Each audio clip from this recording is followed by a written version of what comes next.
Podcast, episode 242. As always, brought to you by Chinook Seedery. Use the code Skipper's View for 10% off your sunflower seed needs. Also, feel free to go check out the website, statsoldier.com, created by Dean Siriaco, our fearless leader.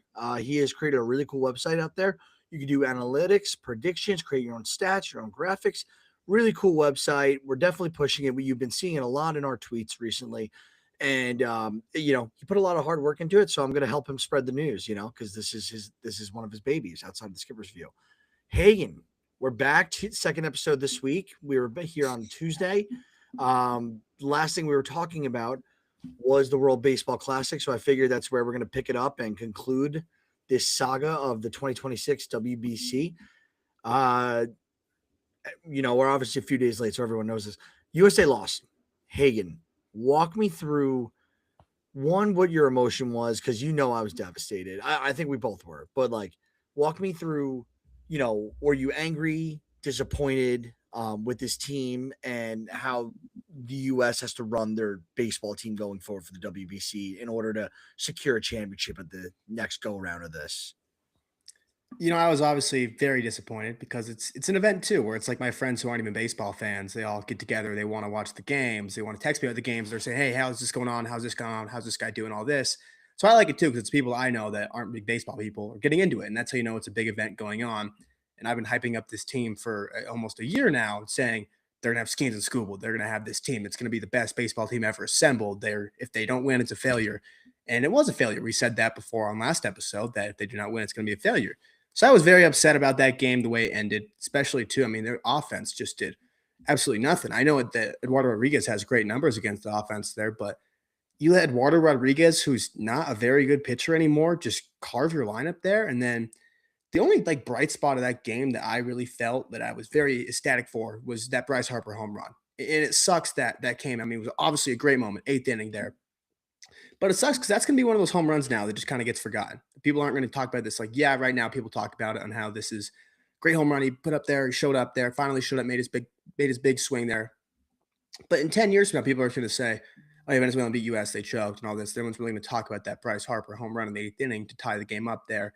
They're just going to talk about how it ended. So that kind of sucks too. But it was very frustrating at first, but also too, it's talking to my dad about this, where it's kind of hard too. Where there's a reason why baseball, this is a big reason why you show where baseball plays 7 game series, because they take any regular season game. The Rockies could beat the Dodgers by 10 runs in any regular season game. And you're going to be like, "Oh, yeah, the Rockies, wow, they beat them." But it's like, that's just baseball. Anybody can beat anyone on any given day, especially in this small tournament fashion where how quick things have to go. You might just get some fluky stuff like that where Rado Rodriguez looks great. Obviously, I was not a great pitcher anymore, but he was dialed. He wasn't throwing very hard, but he was hitting the spots very, very well. See McClain gave up 2 runs, and that really just all they really needed until the eighth inning when Whitlock gave up the run there in the ninth for the U.S. But it was frustrating. Obviously, one game, anything can really happen.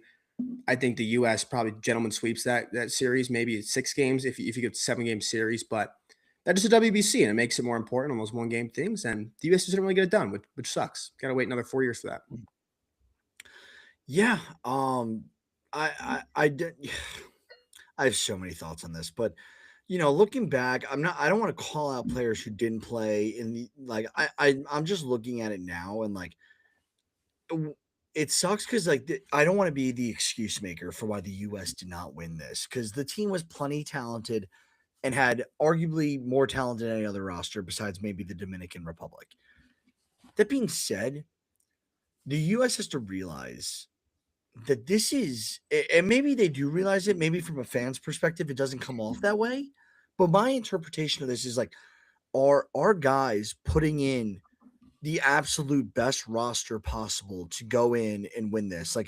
This is a 1 game baseball playoff. This is not a series.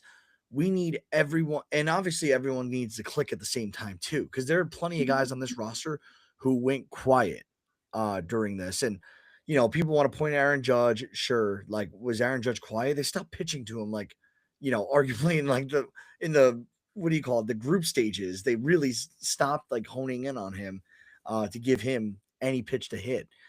Did he perform to the best of his ability? No, but you could call out many guys who dude, I felt like I saw Kyle Schwarber strike out from his knees like 2 or 3 times in this series. I didn't really hear Cal Raleigh's name a lot. I like Bobby Wood Jr. I thought from the glove perspective was incredible. Bryce Harper had that big home run as you mentioned, but like none of these guys ever all hit together. Like there was always like out of sync.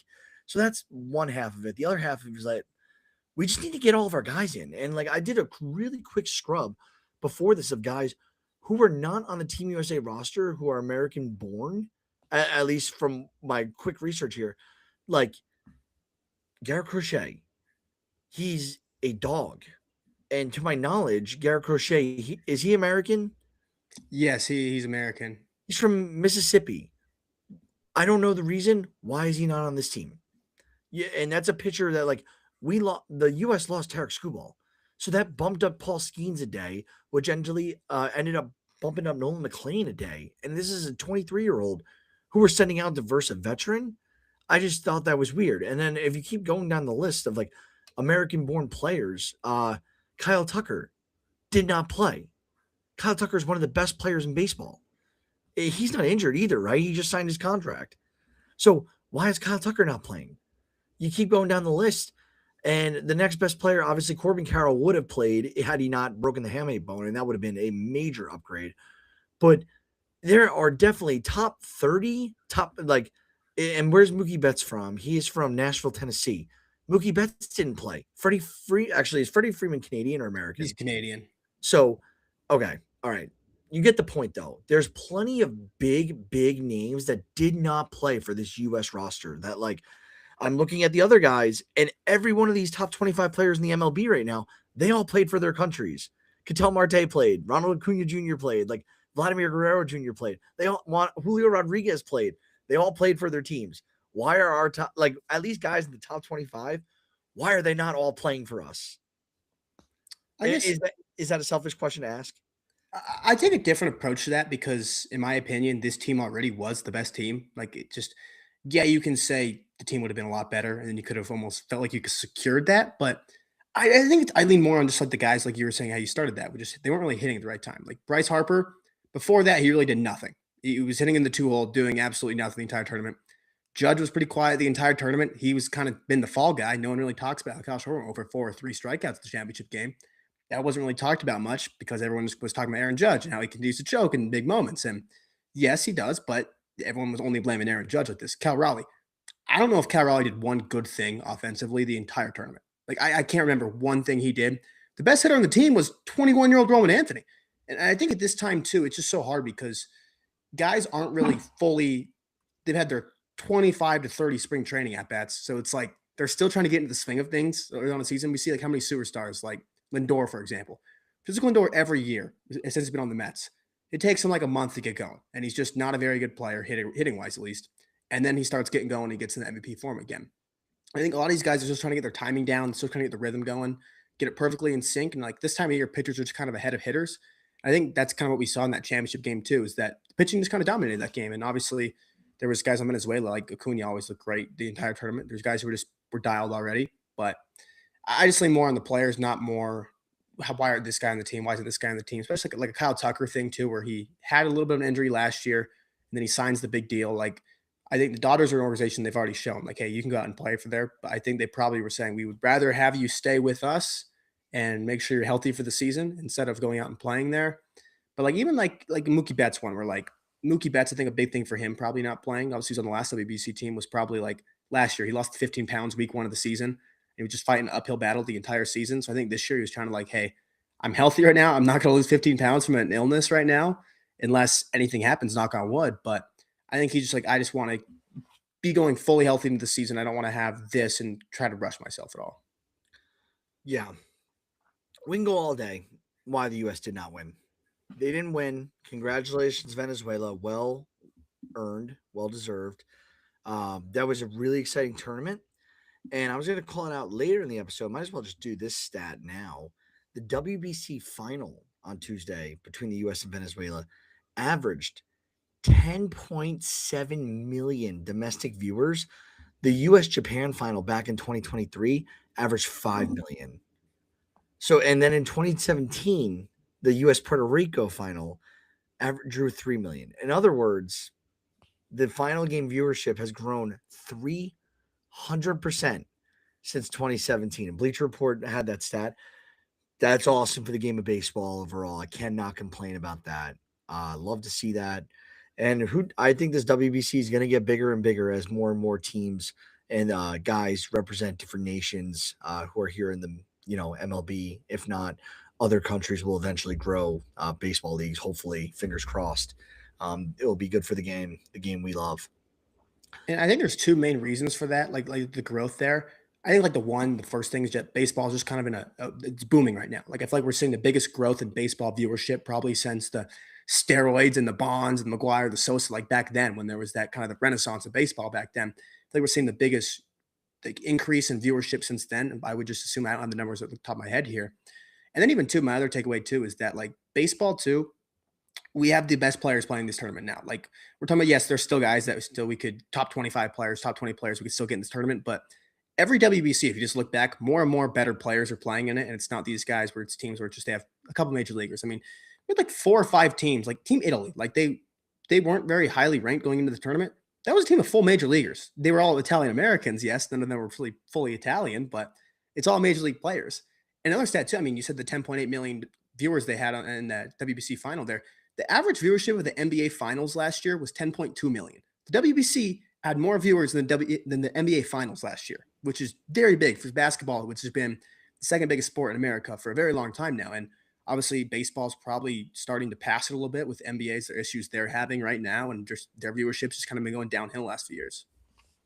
Yeah, and basketball sucks right now. Like I used to be the biggest NBA guy, truly was, and then I don't know what it was. Like, it just became every team taking threes, and it got old, and I don't know. But that's great for baseball. Love to see that for America's national pastime. So, a couple things, a few more things out of the WBC. Michael Garcia, he wins the MVP award for the event. Huge for him. He just got his extension with the Royals done. He's a name that not a lot of people know, but he's really coming on as like a premier player in this league. He's not a superstar, but he's an all-star. He's very good, and now he's showed out on the world stage, so good for him. This is per the Athletics Evan Drelick. I hope I'm pronouncing that right. Each player on the winning team of the Tuesday's game, so this was Venezuela who won, will get $100,000 in prize money. So the reason why they're able to give this massive payout, this comes from a streaming service agreement with Netflix. And this was with the WBC for the Japanese broadcast rights. So according to Drelick, the deal was worth over $100 million, and they were able to pay these guys. Huge. He added also that the payouts for all 20 teams playing in the WBC had more than doubled since the last one, just in 2023. So 3 years ago, we're doubling the money.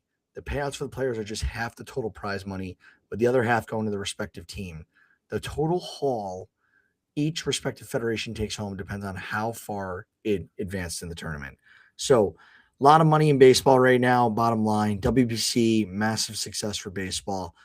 Let's jump into a few more things on the hot corner surrounding the MLB as we're 3 days out from opening day.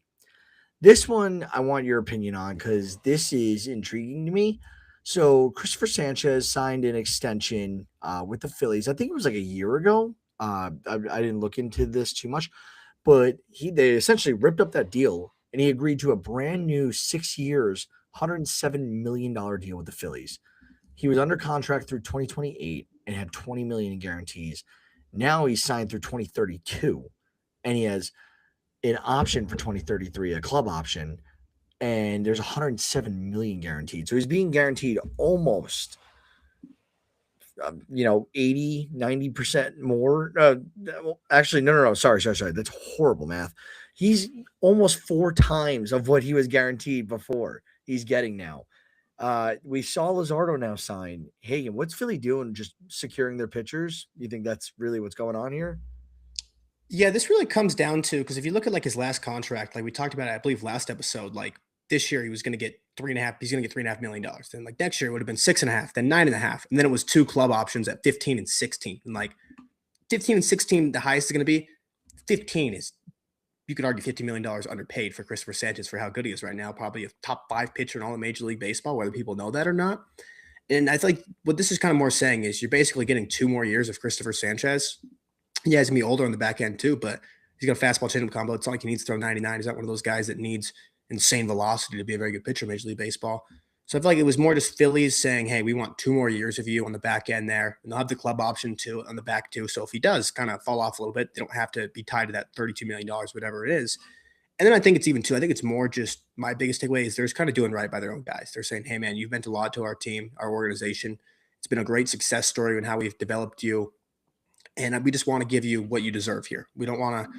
There's a lot of guys who are on these small contracts, and teams will kind of take advantage of, especially small market teams. But I like when these big market teams go out there and they give their players what they deserve. I mean, Christopher Sanchez, great for him. I mean, he's been a great success story, and I think he's kind of like it shows. I think embodies baseball. I'm just like development is not linear. I know Lewis always puts it out there on Twitter of like baseball development is not linear. Just because you're the top prospect right now does not mean you struggle for a few years doesn't mean you're not going to be good ever again. We saw like Jerkson Profar. Yes, bad example because he has the steroids now, but it took him like 10 years to really pan out after being the number one prospect in baseball to become like an all-star and be a really good player again and get that big contract. He was pretty mid. He wasn't really that great of a player for 10 years. Kind of a role player, replacement level player. And then he gets his big contract. Obviously, the steroids kind of threw it all away. So that sucks, but it's not linear. And I think Christopher Sanders is a great story of that. Yeah, Christopher Sanchez has been top 10 Cy Young the last 2 years, including the runner-up last year in the National League. He's also 15th in MVP voting. So if you don't know him, go watch his highlights. He's a dog.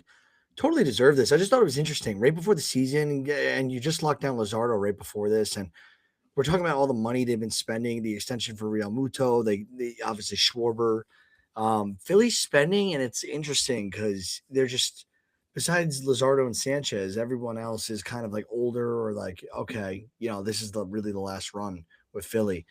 But speaking of extensions, let's jump to the number one prospect in baseball, Connor Griffin and the Pirates. They're right now, he's 19 years old, talking long term extension. So I personally have not gotten to watch a whole ton of Connor Griffin, but I've heard a lot about Connor Griffin, obviously. Are you wearing a Pirates hat, by the way, right now? Is that I am, yes. okay? That's a sick hat. Thank you. Um, Griffin he's a dog, right? And I obviously, if he debuts on the opening day roster, he would be the first teenager to make his MLB debut since Ken Griffey back in 1989. This is before I was born. So 32, 30, I'm 32, born 93. This is almost 36, 37 years since this has happened. And it doesn't sound like that long ago because it's Ken Griffey Jr. But Hagen, I don't think you ever even got to watch Ken Griffey Jr., did you? No, I was too young. Even when he was older and on the Reds and stuff, I was a little too young for that. So I only know like him playing on the Reds from MLB The Show. That's how I found out about that. 'Cause I just grew up knowing Ken Griffey Jr. As a Mariner playing MLB The Show. I realized, oh, he played on the Reds in like 2008, whatever it was. But a little past my time there, or a little before my time, excuse me. And I think on Connor Griffin, though, it's awesome to see them Pirates already trying to do this too, especially trying to lock down a core. Obviously, they made probably the best offseason they had in a very, very long time, trying to help Paul Skeens out, trying to show at least some effort, whether it's the best effort. I don't think they're a playoff team by any means yet, but they're at least trying more. That's all people really wanted was at least do something. Please spend money. Don't just waste Paul Skeens. They're at least putting themselves in a chance to at least try to make the playoffs, then possibly go on around with Paul Skeens because you get Paul Skeens in the bump in a playoff game. You're feeling good about that against literally anybody. You feel like you have a very strong advantage against anybody in baseball. But it's awesome to see them already come out with Connor Griffin. But you're probably going to buy out a couple of his years of free agency too, which would be very, very good. And it does suck too, though. You said he would have been the first teenager to debut since Ken Griffey Jr. It sucks we're not going to see that because there was news. I think just fairly recently I saw that the Pirates are going to start him in AAA this year, which has upset a lot of people that I saw. Obviously, I think a lot of people thought that he's, I think, clearly the best option there at shortstop right now. But I think it's the Pirates being the Pirates. I thought that's what we're going to do all offseason is they're just going to try to manipulate the service time here, get that extra year of him. They're probably going to wait to call him up until they feel comfortable enough to where he's not going to win the Rookie of the Year anymore because they can call him up after the 2 weeks and manipulate the service time. But then if he ends up winning the Rookie of the Year with the way the PPI works now in MLB Major League Baseball, if he wins the Rookie of the Year after they manipulate the service time, he's just going to get the service time right back. And that's what happened with Paul Skeens a few years ago. And you don't make the same mistake twice. If you do that same mistake twice, fire the GM. get him out because that is an awful thing. You got to be all in. You're on the opening day roster, or you don't call him up until he's not going to win the Rookie of the Year. And obviously, it helps a lot because you have Nolan McLean, who's could get Cy Young votes this year as a rookie. That helps out a lot there. And JJ Weatherholt probably made the opening day roster, but it's probably going to be at least a month towards see Connor Griffin in the big leagues.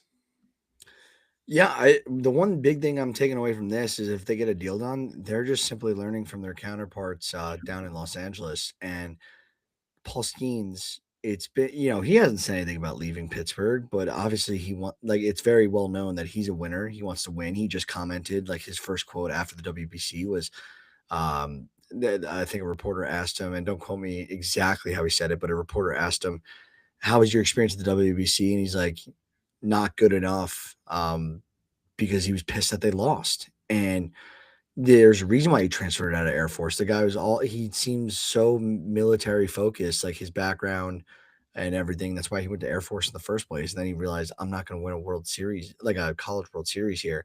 Goes to LSU and goes and gets it done. I don't think he's afraid to make the executive decision to leave Pittsburgh, should push come to shove. And I think this is Pittsburgh showing, like, hey, let's get this guy in. He's the number one prospect in baseball. Let's guarantee him he's here for X amount of years playing with alongside Paul Skeens. And then, we have no idea how many of these little deals, if they copy the Alex Anthopoulos route, they can go ahead and get an extension done with Bowman Chandler, depending how he performs later this year.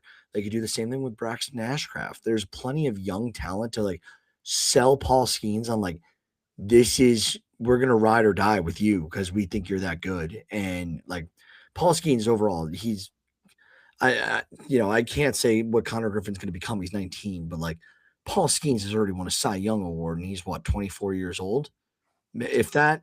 Um, 24 years old, and he has a Cy Young 1 and a Cy Young 2 in his rookie year. Like, yeah, it's like, the best pitching start we arguably have ever seen in Major League Baseball history.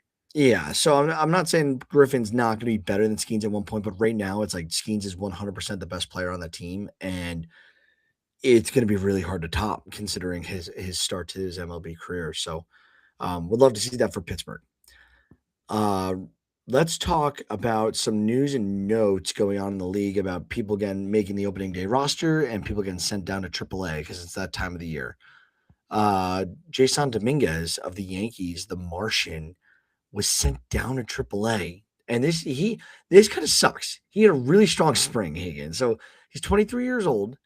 He batted 325, went 13 for 40 with two doubles, three homers, 10 RBIs, and three stolen bases across 14 games for the Yankees in the spring training. And the other side of that news, before we talk about the Yankees outfield depth, and I don't know if it's an issue or it's just something they got to deal with.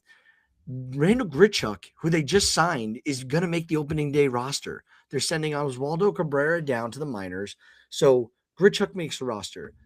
Trent Grisham got the qualifying offer for $18 million. He ain't getting put anywhere. He's starting center field. If not Cody Bellinger and Trent Grisham starts in left field.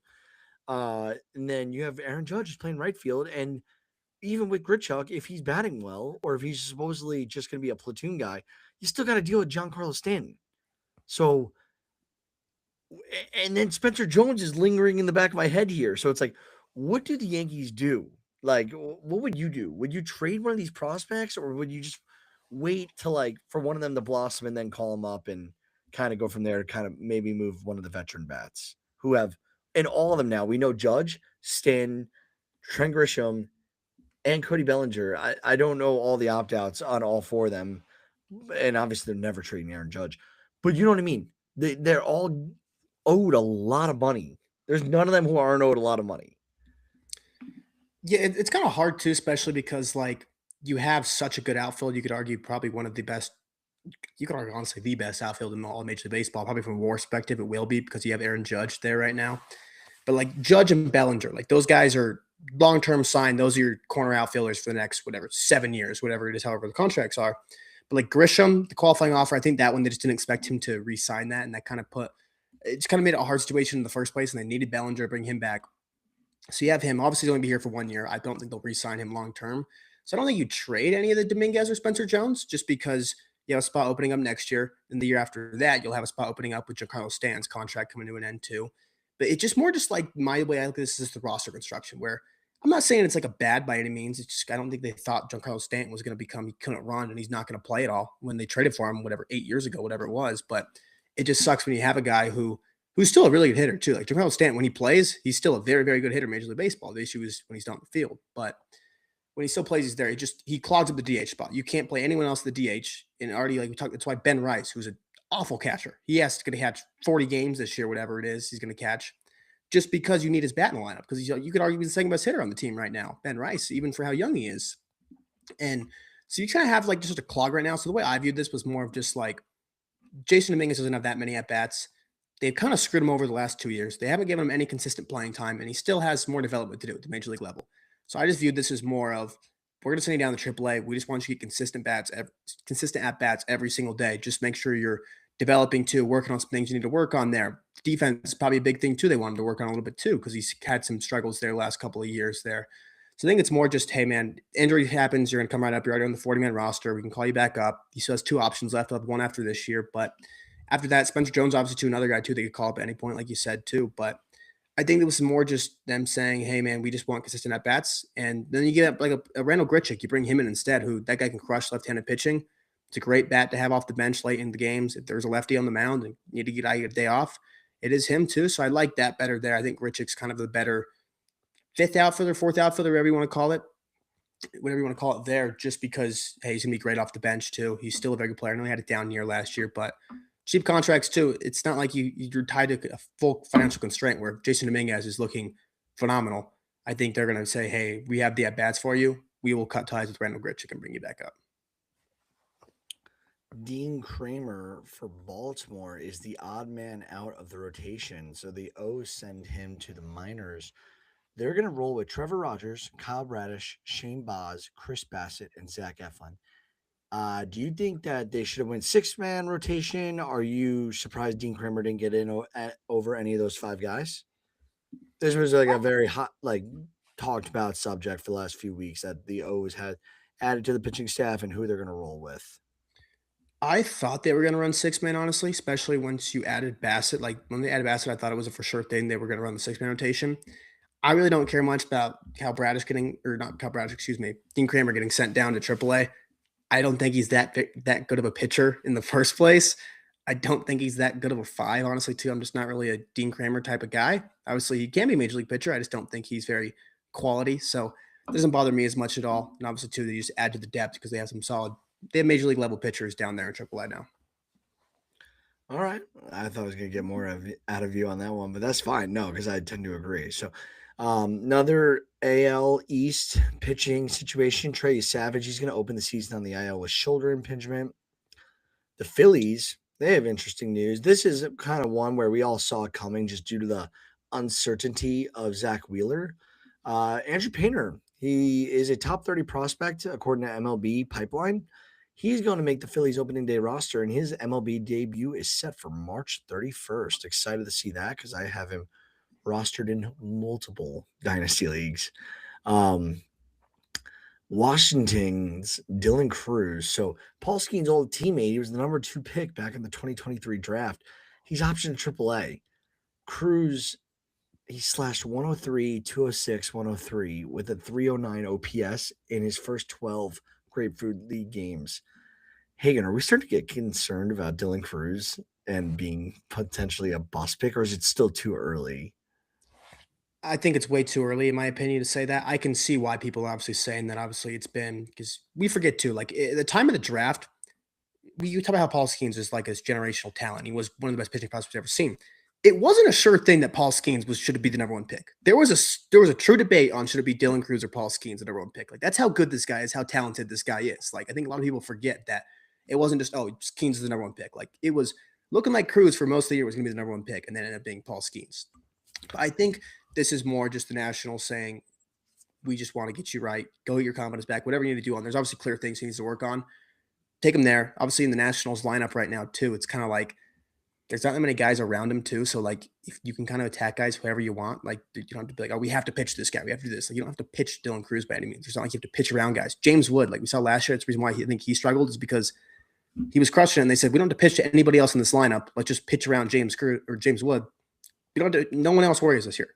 No one else in this lineup worries us. So I think it's just them just trying to get things figured out with him. I wouldn't say the bust thing yet. I would still honestly give him. I give guys a long time. Like I still believe in like a Jared Kelnick. I know he's like Oh 30, he's turning no. 3 now. I still believe in him. Like I will believe in Dylan Cruz until he's about like 30 years old. I would give it at least another year and a half, 2 years before I would start to say like it was a bust. So I I was not planning on talking about Jared Kelenic on this episode, but I think I've said it before for all those people listening and want to understand my relationship with Jared Kelenic. So back in the day, took him in a keeper league, kept him in that keeper league as like a fifth round pick. Terrible mistake. And I got rode hard for it by Dean and his dad and everyone else in that league. This morning, and I can't make this up, I get a text from Dean and his dad about Jared Kelenic not making the White Sox and roster, and he's going to be sent down. Um, that's hard to still believe in Jared Kelenic, dude. Like he seems like he's like a. It seems to me like Billy Bean, just inside his own head. Like he's got the talent, but um, I this is funny to me, this whole Dylan Cruz Skeens thing, because like how funny is it that like, Pittsburgh is kind of coming a pitching factor right now with like Jones, Keller, Ashcraft, Chandler, Seth Hernandez, the list goes on. And their hitting is questionable. They had to go sign a bunch of guys this offseason to like be competitive. And the Nationals, who have they just stink, but like their pitching looks horrible. And they totally could have used a Paul Skeens and like Dylan Cruz. It would have been sense at the time too, I guess, but technically not to go get Dylan Cruz as the number one overall pick for the Pirates. So it's like how funny, how the turntables, in the words of Michael Scott here, if these two teams just simply like went other routes, like the Pirates went with Cruz and the Nationals went with Skeens. I don't know, something interesting to think about. Um, Boston, they added Tommy Kahnle, veteran reliever. He got a minor league deal. He's been pitching for Team Israel in the WBC, so he could be put on the 40 man pretty easily, I think. And he's obviously an MLB competent reliever.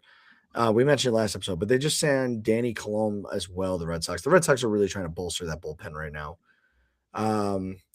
One little segment before our last takes that I want to talk about is our MLB breakouts. And uh, what Hayden and I did, we both picked a pitcher. We both picked a hitter that we think is going to break out this year. So, Hayden, I'm going to let you go first with your pitcher and why. Very surprisingly, I picked Mets for both of my guys here, which is funny enough, but I was going to go Sean Manaea here. I know it's not a breakout, but I was all in on him being back and being the ace that he was in 2024. And then he just has not looked good this spring. I've just kind of fallen off the pick. He's throwing 4 miles an hour slow right now, not even throwing 90 miles an hour, which sucks. So I'm going to go with a name I don't think he became a very popular name this spring for a good reason, too. Ryan Lambert in the New York Mets. He's a reliever.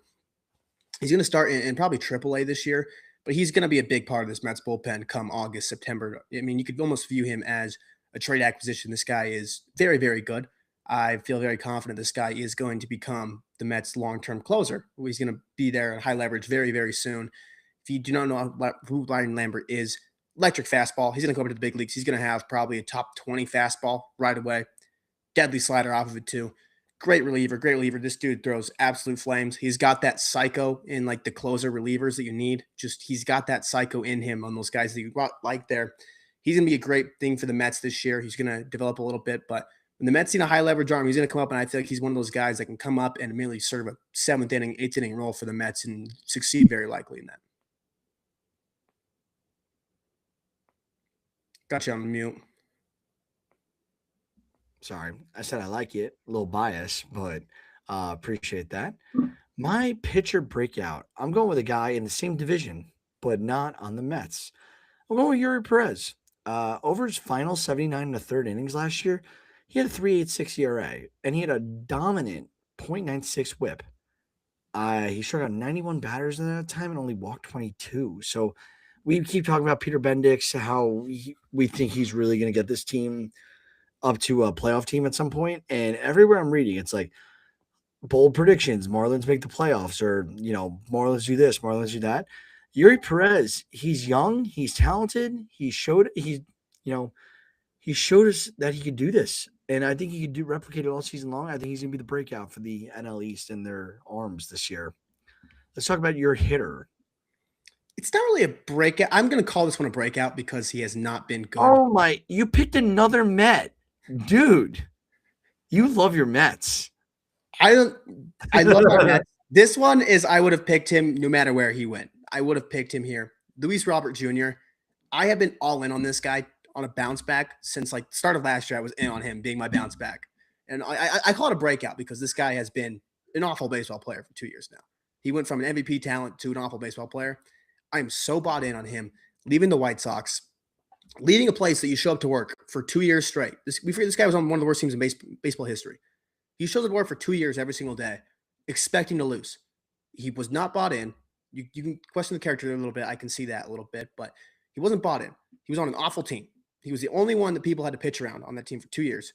You go to a team now where he's going to be hitting fifth behind Francisco Lindor, Juan Soto, Bo Bichette, and Jorge Polanco. Like this dude is going to be amazing. He already crushes left-handed pitching. He always has.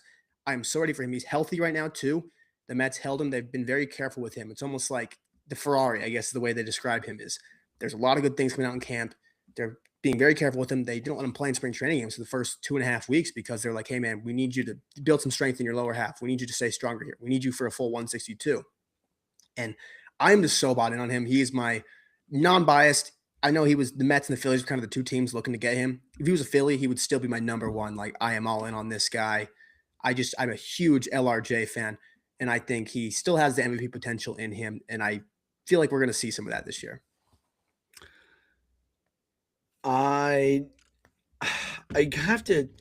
I don't disagree with your take. I disagree with your definition of breakout because Luis Robert is broken out already. Like, he's a well known commodity in this league, but I get what you're saying. Like, I think that I think he was a, Ferrari engine sitting somewhere in a Subaru factory, not, where he was supposed to be. He was misshipped to some other team, and now he's finally been delivered to the team that he should, or the client that he should have been with. So I like it. I went with someone a little bit younger. I'm going with Cam Smith, 23-year-old for the Houston Astros. And for those who haven't been paying attention, Hagen, name to me the Houston starting outfielders that you can name right now. It's gonna be Cam Smith's gonna be starting out there. You're gonna have Yordan Alvarez at DH or left field, Jose Altuve, whichever one of those two isn't playing out there. You're gonna have Zach Cole, I believe, is gonna be on the bench. And they just traded from back from Toronto. They had him and Joey Loperfido. Yeah. And there's, we know Altuve can play the outfield. We know Jordan Alvarez has been injured, but he's supposed to be back. I see him playing more DH, honestly, because of that injury. The outfield has a lot of question marks for Houston. Cam Smith is the reason why I think they're confident in why they didn't go and be aggressive to go get veteran help. They could have gone Randall Grichuk. They could have gone plenty of outfielders that were available to sign this offseason. And they could have gotten them for a relatively cheap price. Instead, they stood still. And the reason why I think they did that, because Cam Smith, he turned 23 in February. So a little bit over a month ago, this guy turned 23. Same age as Jason Dominguez. He's a year or two older than Roman Anthony, who is a dog.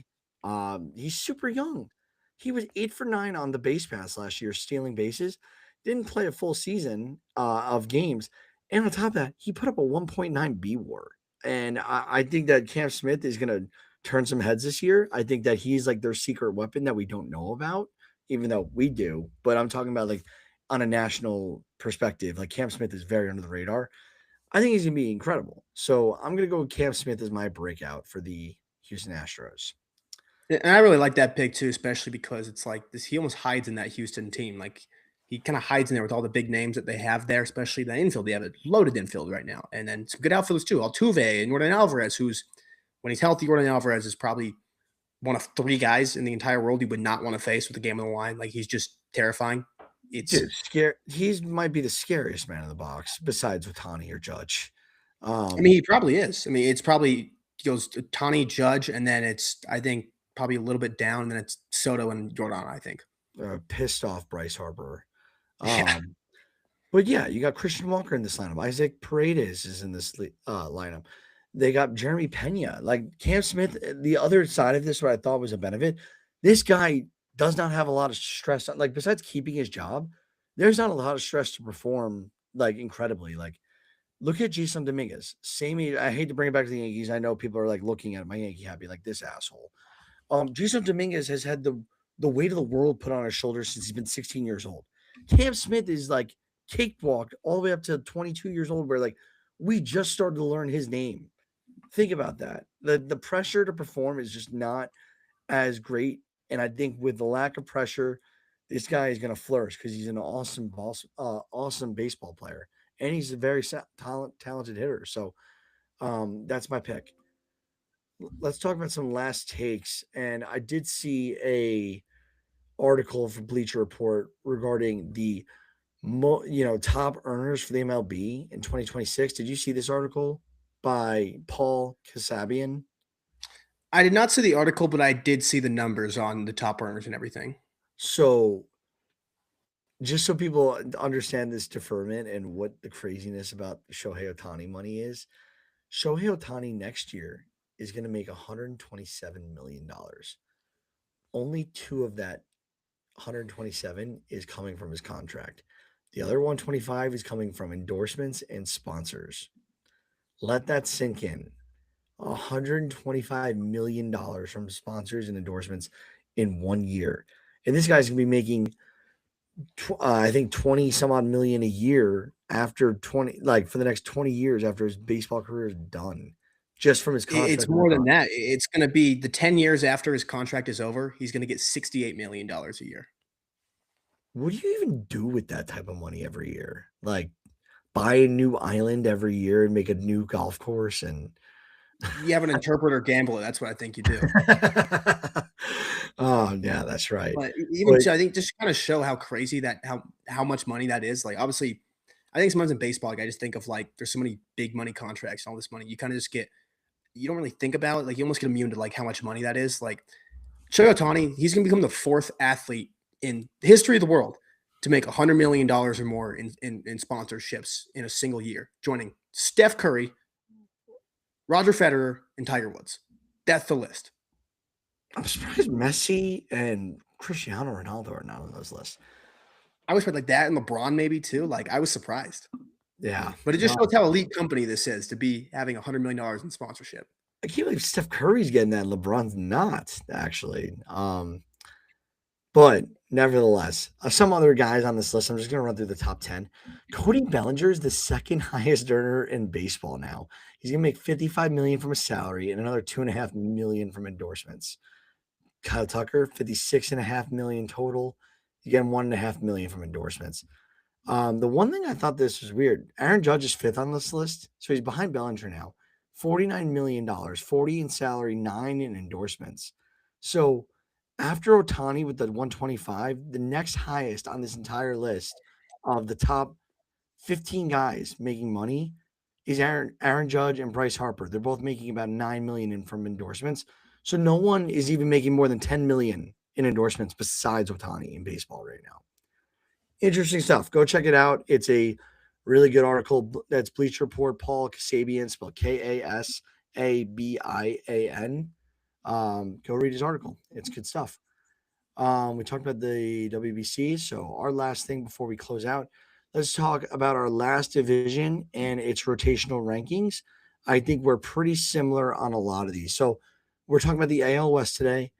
Hagen, we're both dead last in the Angels. So Grayson Rodriguez, news this week about him as well.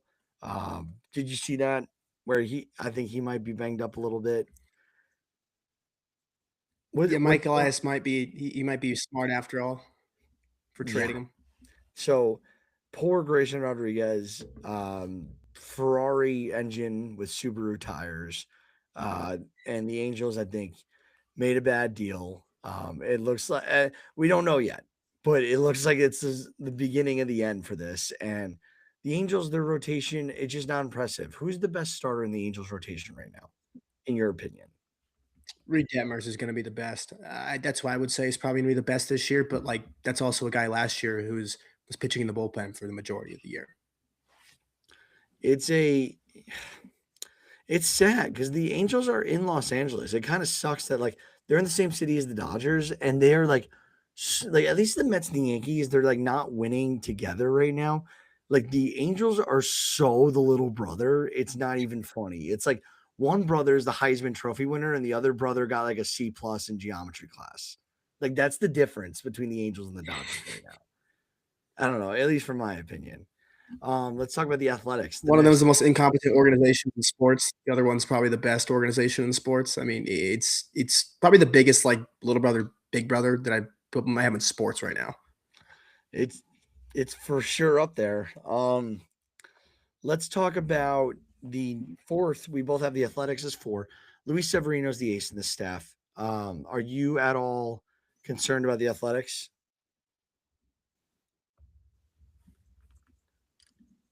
and their staff? I mean, pitching. We know that lineup is one of the best. This issue is always going to be the pitching for them. I think I would probably argue the Angels are better if you included their bullpen into this too, because just how there's not that many names in that bullpen right now. But I think you just look like Severino. I feel good about, but also like Severino's not really an ace by any means, but he's the ace for this team. Obviously, he looked phenomenal in WBC. He looked the best he's honestly looked since 2018 when he got Cy Young votes. If him, Jeffrey Springs is going to be healthy too, which I think a lot of people forget how good he was with the Rays when he was healthy, but also he just had his health issues there. Savali, I think it's a good guy there. I mean, just kind of eat innings there. But I think like the big thing for the A's is for how good this lineup is, they just need guys to just almost keep them in games. You don't need a guy to go out there and give you a 3.5 ERA. Yes, that'd be amazing. I think their big issue is just more just if we can have a guy go out there every fifth day and just keep us in the game every single day, we have an offense that can put up 10 runs on any given night. That's all I need, in my opinion. Mm-hmm. Well said. Next, this is where our only differential is two and three.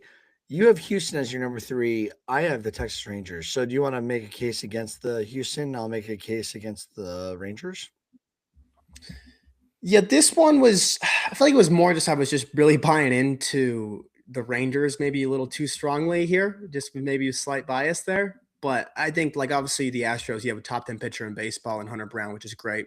I just don't really know what you're going to get out of Christian Javier, and Tetsuya Amai. I was really in on Amai. I thought he was going to get like $100 million, it's obviously $150 million. But obviously, it hasn't looked great this spring. The stuff hasn't looked as good as I thought it was going to look. And I like Mike Burrows as a breakout pick too, but it's like, I think there's so many guys I just don't really know what I'm going to get from there. Like McCullers, that dude, I have not known what he's going to do ever since 2022. I have no clue what that guy is going to be. If he's healthy, if he's going to be good, if he's going to be bad, I have no clue. So I don't know how to really gauge him by any means right now. Burrows, I think, are just a lot to pick on a breakout right now to put them above the Rangers, in my opinion. And then Amai too. I just think he's such a question mark because we saw him come into the free agency and we saw that he was rumored to get $200 million going into the free agency, and he gets pretty much a $27 million 1 year deal. Pretty much, like it was just kind of like I just view that as like 30 teams looked at him and they said, "You're not worth the money we all think you are after doing our deep dives into you," or they're just saying we need to see it with the health issues. So I just went the Rangers above them, and my reason for the Rangers too, honestly, big reason why was because obviously you have Jacob DeGrom and Nathan Eovaldi at the top of the rotation there. It's probably the oldest duo, like oldest best 1-2 duo in all of Major League Baseball right now. But like Nathan Eovaldi, people forget this guy was probably number 2 in the Cy Young last year until he got hurt. I think if you go down to 140 innings, he was the ERA leader last year, sub 2 ERA. Jacob DeGrom, still a top 10 pitcher on the planet. Anytime DeGrom's pitching, you are going to feel very, very good. I know he's not the old DeGrom, but Jacob DeGrom is still very, very elite. You add Mackenzie Gore into there now. I mean, the thing for him is just going to be the second half. How can he look in the second half? Can the Rangers figure out that this guy's always been an all-star pitcher in the first half? It's just the second half when he starts building up.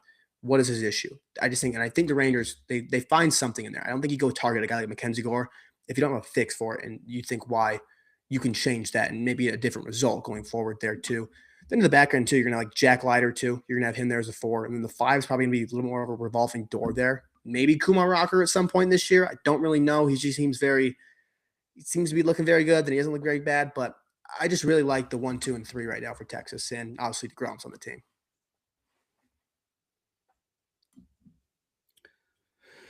Yeah, I'll say this. I looked at the guys like with the big question marks because I think Houston does have more question marks. Rangers don't have as many options. Houston has more question marks though, and obviously Christian Javier, great call. What Christian Javier are we getting? Hunter Brown had his best season to date. Does he is what are the odds he repeats it? Spencer Arrighetti, I think he's a very intriguing guy. 171 strikeouts back in 2024, and he did it across 145 innings, I believe. He's been injured. Tatsuya Mai is his first time pitching in the MLB. I think Mike Burrows, though, is really going to answer some questions. I think Mike Burrows is super talented there at the back end. I'm hoping Arrighetti pulls it all together. And with that, I just think that the Houston Astros, and then we don't know what McCuller is going to do either. So I think they just have a lot of guys that can throw out there and it works out versus like right now, they're probably going to get blech out of some of these guys, but I think a lot more are going to have that back end stuff for them versus the lack of depth on the Rangers rotation. And that's why I went with the Houston Astros above them. And I think And that's fair to say finally, the too. last one. Let's just real quick. I think it's fair to Sorry, say too with the go. depth too, because it's not even that's like the lack of depth mixed with the age too of the rotation there too. Like Jacob DeGrom has one arm injury. He's 38 years. He's gonna be 38 years old this year. He's one elbow injury away from being done. Like if that dude has to get Tommy John again, he's probably not pitching again in Major League Baseball. You have Nathan Eovaldi, who's going to be 36 this year. He's also dealt with his health injuries this year and or this in the past. I mean, if one of those guys goes out for the season, I know these guys are still very, very good major league level pitchers. But if even one of those guys goes out for an extended period of time, that already hurts a ton because after then you're gonna have like a Jack Leiter really, really take his next step forward. And Mackenzie Gore, he can't fall off in the second half if that happens. So it's a mix of like depth and just kind of your two best pitchers are just very old. That too, and I was trying not to be ageist with it, because obviously you could pick on a bunch of the Astro staff is either coming off injury, injury prone, significant injury, all in the last 2 3 years. So, and they're all older now, and so that's it for our rotational rankings. We are 3 days away from the season. Thank you for listening. Follow us on social media. Rate us 5 stars if you think we deserve it. It helps us grow. Grab your merch from the store and read some of our articles that will be on the website. They're all free. If you subscribe to be a premier member, it's $5 a month. We have no ads on any sort of platform, and we will never do ads. We just, help us writers grow our platform. Anything else from you, Hagen, before we close out?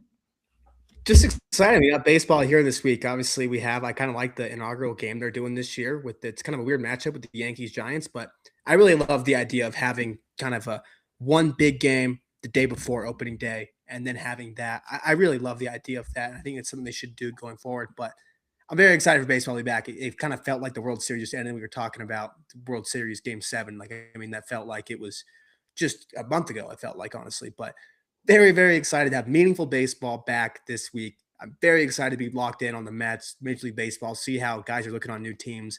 This is the best time of year. I mean, this is besides October when you get the playoff baseball. This is the best time of year right now. I agree. I agree. Most guys are healthy right now. Hopefully we don't hear any other news before the season kicks off here. I don't anticipate we will, but you never know. Outside of that, be well. Thank you again, as always, for listening, and bye.